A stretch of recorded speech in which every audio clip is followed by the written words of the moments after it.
It's wild to think about how Bayonetta 3 was first announced all the way back in 2017 at the Game Awards. And now, nearly 5 years later after that initial announcement, it is finally making its way into fans' eager hands. With so much hype built around the game over the years, there are those who may have concerns in regard to whether Bayonetta 3 holds up to the previous entries in the series, and whether the game was worth the wait as a whole. Was it? Find out in our review.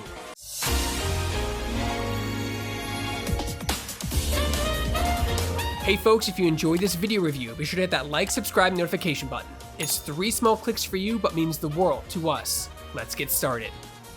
Bayonetta 3 opens up with the immediate shocker of seeing the version of Bayonetta we've come to know and love in the first and second games, bested and shattered to pieces by a mysterious, shadowy foe. Through the metaphorical shadowing of Bayonetta as we know her, we get the pleasure of being introduced to different versions of her that exist throughout the game's expansive multiverse. Within the trinity of realities, the world of chaos is actually made up of countless universes, all stacked up together. With this setup, you play as the original Alphaverse Bayonetta, along with other Bayonetta variants, with each having something unique to offer to help keep combat feeling fresh. Not only do you get to play as different versions of Bayonetta, you'll also get to dabble with returning characters like Jeanne, who get their own special side chapters, and new characters like Viola, and her Alice in Wonderland-inspired demon companion, Cheshire.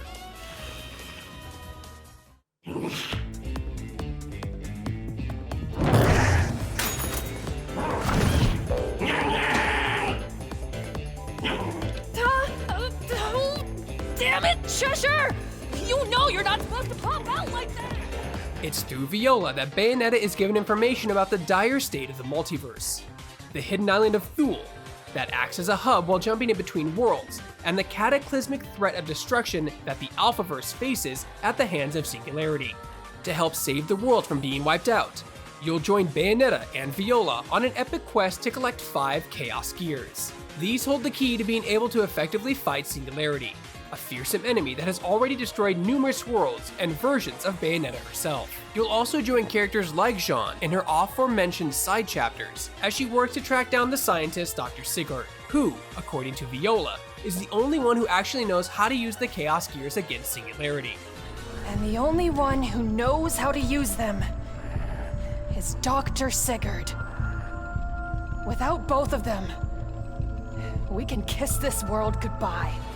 As Bayonetta travels between worlds collecting Chaos Gears, she'll recruit added support in the form of demon slaves, which are massive kaiju-like monsters that Bayonetta is able to control both in and out of battle. She'll also explore more of her own powers, with impressive versions of Bayonetta herself included in the game's big demon versus demon battles, such as her transformation into the statuesque Madame Butterfly. Writing and dialogue in the story boast a nice Marvel-style blend of dark and dire moments, while also delivering plentiful amounts of lightheartedness and fun to keep things feeling balanced. The story reminded me a lot of Marvel's own expansive multiverse, with the game's Singularity villain likewise aiming to destroy it in a snap, like Thanos. Bayonetta 3 also gives me shades of Devil May Cry 5, in how it furthers the series and builds upon themes introduced in past games. And the way in which you get to play different characters outside of Bayonetta, like Viola, who feels a lot like Nero to Bayonetta's Dante. Things like Rodin Shop as well, which reminds me of Nico's van, and is accessible through a magic photograph that appears at various points of the game's chapters to help you stock up on items before your next big battle. Playing the Good Samaritan, Rodin. How dreadfully noble. Voice acting for the game's character is stellar, with fantastic performances delivered by Jennifer Hale as the voice of Bayonetta. Given that you're playing different versions of Bayonetta, including Alphaverse Bayonetta, having a different voice actress from the previous 2 games doesn't feel as odd or out of place as it could have otherwise. Some of the game's dialogue comes off as cheesier than in past games, but never to the point of being cringeworthy. I know it's the same shit with her every time, but she still gets me by the short and curlies. The only nitpick I have with the game's dialogue is how often the same lines are repeated, such as when you press down on the left thumbstick to get a reminder of the direction Bayonetta is supposed to head in. Each time you do this, Bayonetta delivers the same line. It's about time I got moving again. It's about time I got moving again.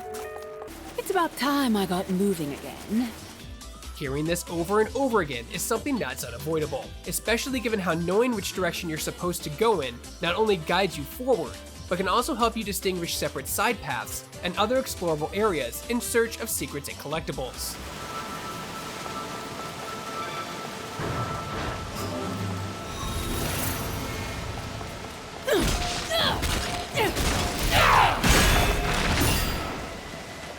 Other mild annoyances include the song Moonlight Serenade, being played in the background during almost every battle that Bayonetta engages in throughout the game.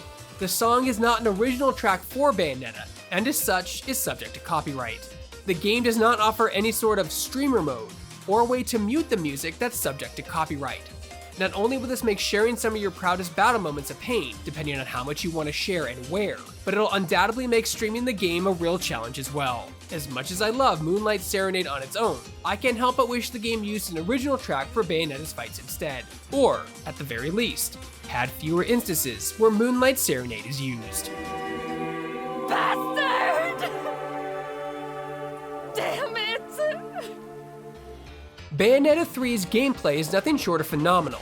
Whether you're running around in search of collectibles, fighting massive foes, or replaying chapters to complete objectives called bewitchments. Before I dig deeper into those key points, I want to touch on one of my biggest criticisms of Bayonetta 3, the game's performance on Nintendo Switch. I played the game on the Switch OLED, both handheld and docked, and experienced some mild performance issues in both instances, notably some frame rate drops during bigger battles, where a lot is happening on screen all at once. It felt like the Switch was struggling at times to keep up, which is a real shame.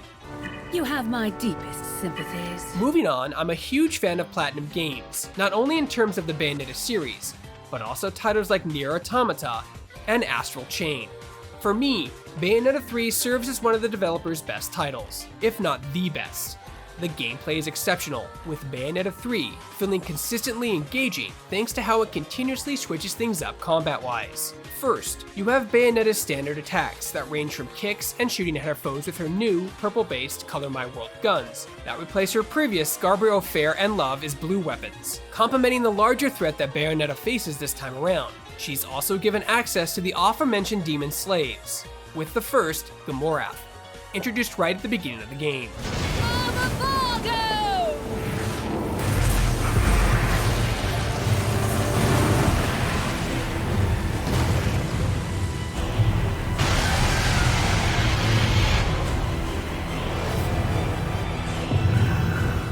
To help balance the massive power these demon slaves possess, Bayonetta is only able to bring one out at a time. Additionally, she can't keep them out in battle indefinitely, as controlling them comes at a cost of magic. The same goes for Viola when using Cheshire in battle. When Bayonetta's magic dwindles, the demons are called back, and you'll need to return to more traditional forms of combat. Demons can also be enraged in certain situations, serving as more of a hazard to Bayonetta than a help. Landing regular hits as Bayonetta will help you build that magic back up again, and there's also items you can use at any time during battle, including those that help instantly replenish Bayonetta's health and magic. It seems like the strands of fate bind us. I'll stick with you for a while. Demon slaves not only come in the form of kaiju-like monsters, but also variations of Bayonetta herself, such as through her Madama Butterfly transformation. If you loved Lady Dimitrescu in Resident Evil Village, you'll love seeing an extremely large version of Bayonetta at various points throughout the gameplay as well. If you find yourself getting sick of big monsters, including one reminiscent of Godzilla vs. King Kong, you'll be able to enjoy side chapters for characters like Jean that completely change the way the game is played. Jean's chapters feel like they're from a different game entirely, and this is to Bayonetta 3's benefit, because there are few, if any, moments that feel stale. It also helps you take a break from the stress of Bayonetta 3's fast-paced, dozens of things happening on screen at once sort of combat. Visually, some battles can also be a bit straining on the eyes, and there can be moments where it can be difficult to orient yourself. If you're looking for even more to keep yourself busy in Bayonetta 3 outside of its main story, chapters are all replayable. There's also plenty of items for you to collect, including customization options for Bayonetta and Viola. The different outfit designs for Bayonetta in particular are gorgeous and further complemented by the game's photo mode. All in all, Bayonetta 3 is filled to the brim with varied gameplay and content that's sure to satisfy even the pickiest of Bayonetta fans and non-fans alike. Sharp as ever, Bayonetta.